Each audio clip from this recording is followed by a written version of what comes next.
गौतम बुद्ध का जीवन करुणा, धैर्य और ज्ञान का अद्वितीय उदाहरण है।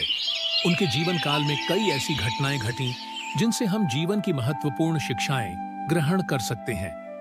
ऐसी ही एक कहानी है एक अहंकारी ब्राह्मण और बुद्ध के बीच हुई मुलाकात की।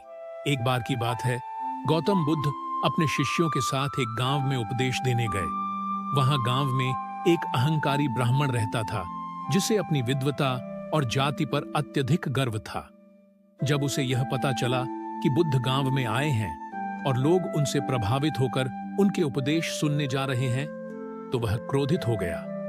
उसे यह बर्दाश्त नहीं हुआ कि एक क्षत्रिय कुल में जन्मा व्यक्ति, जिसे उसने नीचा समझा, लोगों को धर्म का ज्ञान दे रहा था। आक्रोशित होकर वह ब्राह्मण बुद्ध के पास गया और उनके सामने खड़ा होकर अपशब्द बोलने लगा।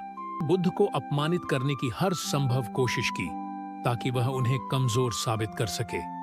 उसने कहा, तुम कौन होते हो हमें धर्म का ज्ञान देने वाले? तुम्हारी जाति निम्न है और तुम्हें धर्म का अधिकार नहीं है। बुद्ध शांत मन से उसकी बातें सुनते रहे। उन्होंने उसकी ओर देखा, लेकिन उनके चेहरे पर न कोई क्रोध था, न कोई प्रतिक्रिया। वह बिल्कुल स्थिर और शांति से खड़े थे। ब्राह्मण का क्रोध और बढ़ गया।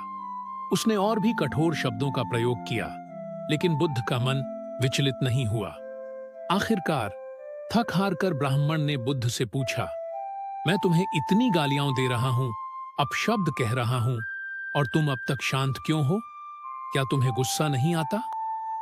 बुद्ध ने अपनी सहज मुस्कान के साथ उत्तर दिया, यदि कोई व्यक्ति तुम्हारे पास एक उपहार लाए और तुम उसे स्वीकार न करो, तो वह उपहार किसका रहेगा?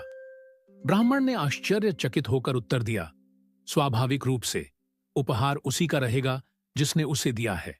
बुद्ध ने कहा, ठीक उसी प्रकार तुमने मुझे अपशब्द और क्रोध का उपहार देने की कोशिश की, लेकिन मैंने उसे स्वीकार नहीं किया, इसलिए वह तुम्हारे पास ही रहेगा। क्रोध और घृणा तुम्हारे भीतर ही जलते रहेंगे और तुम्हें ही कष्ट देंगे, न कि मुझे। बुद्ध की यह बात सुनकर ब्राह्मण को अपनी गलती का एहसास हुआ। उसने सोचा कि बुद्ध का जवाब कितना गहरा और सच्चा था।